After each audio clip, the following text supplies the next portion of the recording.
नमस्कार दोस्तों, स्वागत है भौकाली ऑनलाइन क्लासेस में। बच्चों ये हमारा चैनल है भौकाली ऑनलाइन क्लासेस। बच्चों हम लोग जो है धीरे धीरे मुग़ल वंश के बारे में पढ़ रहे थे, जिसमें जो है आप लोगों को हम जो है औरंगजेब के बारे में दो पार्ट में हमारे आ चुके हैं, और जिसमें से हमारा तीसरा वीडियो पढ़ना जा रहा है किसके, औरंगजेब के बारे में। तो बच्चों औरंगजेब के बारे में काफ़ी कुछ बता चुके थे। इसमें जो बचा हुआ था पोर्शन था कि जब औरंगजेब बनता है शासक 1658 से 1659 के बीच में, 2 बार इसने जो है अपना राज्य अभिषेक किया था। तो इसने जो है यहाँ बच्चों देखो यहाँ दिल्ली पड़ती है, तो दिल्ली से शासन कर रहा था ये औरंगजेब। फिर उसके बाद जो यहाँ पर बिहार पड़ता है, बिहार और बंगाल जो है, बंगाल का जो सूबेदार बनाया था इसने बच्चों जो है किसको बनाया था, मीर जुमला को बनाया था। इसने सबसे पहले जब इसने शासन स्टार्ट किया था तो बंगाल का नवाब मीर जुमला को बनाया था, क्योंकि बच्चों उस समय जो है हब जो हुआ करता था पूरे देश का एक बहुत अच्छा व्यापार करने के माध्यम से, और जो है उत्कृष्टता के मामले में जो है पश्चिम बंगाल सबसे सर्वोच्च था। वहीं पर सब लोग अपनी व्यापारिक कोठियाँ बनाते थे, और वहीं एक प्रकार से जिस तरह से आजकल दिल्ली डोमिनेट करता है हर एक स्टेट को, उस तरह से जो है पंजाब पश्चिम बंगाल उस समय करता था उसके समय। तो उसी के बारे में पढ़ते थे। मीर जुमला को जो है औरंगजेब बच्चों जो है 1660 में मीर जुमला को बंगाल का सूबेदार बनाया था। उसने असम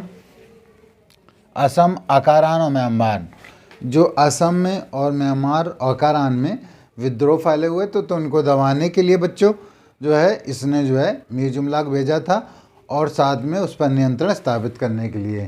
ठीक है, जब बच्चों मीर जुमला की मृत्यु हो जाती है, जब मीर जुमला मर जाता है, मृत्यु हो जाती है, तो उसके बाद जो है बंगाल का नवाब किसको बनाया जाता है, शाइस्ता खां को बंगाल का सूबेदार बनाता है। कौन, औरंगजेब। औरंगजेब और राजपूतों के मध्य 1679 में संबंध खराब हो गए थे। बच्चों क्या था, औरंगजेब और राजपूतों के पहले देखा होगा जो पिछले मुग़ल राजा हुए उनके बीच में जो है मुग़लों और राजपूतों के संबंध बहुत अच्छे रहे। लेकिन अब 1679 आते आते मुग़लों और राजपूतों के जो है बच्चों संबंध जो है वो एक प्रकार से बिगड़ चुके थे। उसका कारण ये था कि जो मारवाड़ था, वहाँ मारवाड़ के राजा जसवंत सिंह थे, उन्होंने जो है शासन कर रहे थे। जब उनकी मृत्यु हो जाती है तो उनके पुत्र अजीत सिंह को वहाँ का शासक बनना चाहिए था, लेकिन औरंगजेब ने अपनी ताकत का एहसास कराते हुए उससे राज छीन कर उस जो जसवंत के भाई का पुत्र जो इंद्र सिंह था उसको 36 लाख में बेच दिया। इस बात का पता जब मारवाड़ के सेनापति यानी कि जसवंत के सेनापति का पता चलता है तो उसने जो है इससे बात की औरंगजेब से कि ऐसा क्यों।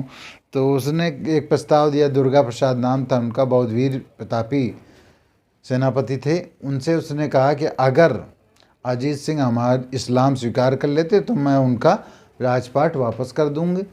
लेकिन अजीत सिंह ने ऐसा नहीं किया बच्चों, क्योंकि वो एक देशभक्त थे, राजपूत थे, उन्होंने ऐसा नहीं किया। वो अपने धर्म को इस्लाम स्वीकार नहीं किया। इस वजह से उनके बीच में मुग़लों और राजपूतों के बीच में संघर्ष चलता रहा, और दुर्गादास तो उन्होंने बहुत वीरता से युद्ध लड़ा। तो इस तरह से बच्चों ये खटास पैदा हुई थी। और बाद में जब औरंगजेब मर जाता है तो उसके बाद 1707 में ये मर जाता है औरंगजेब। तो उसके बाद 1709 ईस्वी में बहादुर शाह प्रथम जो था, इसका पुत्र था, तो उसने जो है क्या किया कि मारवाड़ जो है राजपूतों को अजीत सिंह को सौंप दिया था बच्चों। अजीत सिंह सौंपने के बाद जो है ये संघर्ष समाप्त हो गया। तो देखते हैं बच्चों क्या होता है। औरंगजेब और राजपूतों के मध्य 1679 में संबंध खराब हो गए थे। 1679 में जसवंत सिंह की मृत्यु के बाद उनके पुत्र अजीत सिंह को सिंहासन पर मिलना चाहिए था। बताया कि मिलना चाहिए तो, लेकिन नहीं मिला। तो ये मारवाड़ यहाँ पड़ता है, ये राजस्थान क्षेत्र है, इधर था। तो अजीत सिंह को मिलना चाहिए था लेकिन नहीं मिला। औरंगजेब ने उसको हथिया लिया और औरंगजेब ने मारवाड़ की गद्दी जो थी वो जसवंत सिंह के भाई जो था, भाई अमर सिंह के पुत्र इंद्र सिंह को 36 लाख में बेच दी थी। कितने लाख में? 36 लाख में बेच दिया था। जब जसवंत सिंह के सेनापति दुर्गादास को ये बात की जानकारी हुई, पता चला, जब दुर्गादास को इस बात का पता चला कि मतलब औरंगजेब ने सिंहासन को मतलब इंद्र सिंह को इंद्र सिंह थे उनको बेच दिया 36 लाख में, तो उसने इनसे अजीत सिंह को सिंहासन देने की बात की थी। तो जानकारी प्राप्त हुई तो उसने अजीत सिंह को मारवाड़ सौंपने की बात की।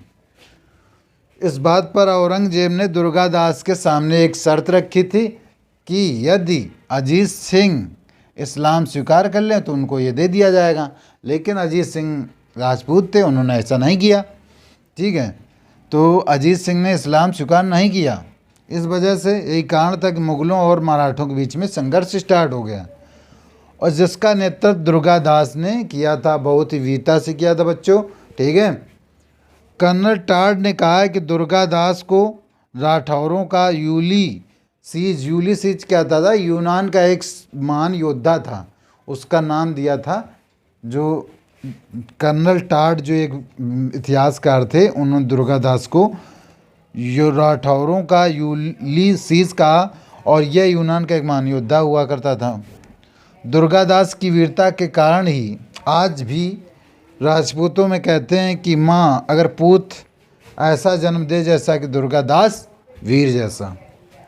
औरंगजेब की मृत्यु के बाद 1709 ईस्वी में बहादुर शाह प्रथम ने, औरंगजेब की मृत्यु के बाद बहादुर शाह प्रथम ने के द्वारा मारवाड़ अजीत सिंह को सौंपने के साथ ही ये संघर्ष समाप्त हो गया। अजीत सिंह को मारवाड़ सौंप दिया जाता और संघर्ष समाप्त हो जाता है। इतिहासकारों के अनुसार जिस प्रकार नेपोलियन ने स्पेन के चक्कर में पूरा ज़िंदगी को नासूर बना लिया था, उसी तरह से औरंगजेब ने भी दक्षिण भारत के अभियानों से अपनी ज़िंदगी खराब कर ली थी, नासूर बना लिया था। ठीक है बच्चों, इसके दक्षिण भारत में अभियान 3 प्रमुख चुनौतियाँ थी, बीजापुर थी, गोलकुंडा थी और मारवाड़ थी। मतलब बीजापुर, गोलकुंडा और मराठा थी। बच्चों ये तीनों जो है बहुत ही अच्छे थे। गोलकुंडा देखो यहाँ बीजापुर यहाँ पर पड़ जाता है, बीजापुर, गोलकुंडा। ठीक बच्चों, तो ये सब चीज़ें हैं। तो इसके बाद मराठा के बारे में बता दिया। तो अब इनके किस तरह से ये इनको अपने अंडर में लेता है उसके बारे में सब कल का लास्ट वीडियो होगा औरंगजेब का। और इस तरह से हम लोगों का मुगल वंश जो था, एक प्रकार से जो वास्तविक राजा औरंगजेब था, उसके बाद जो हुए तो उनका इतना इतिहास में वैल्यू नहीं है। तो ये औरंगजेब का ख़त्म हो जाता है चैप्टर। फिर उसके बाद हम लोग आधुनिक भारत की ओर स्टार्ट कर देंगे। तो कल मेरा मध्य भारत का ये लास्ट वीडियो होगा। आज ये सेकंड लास्ट है औरंगजेब के बारे में।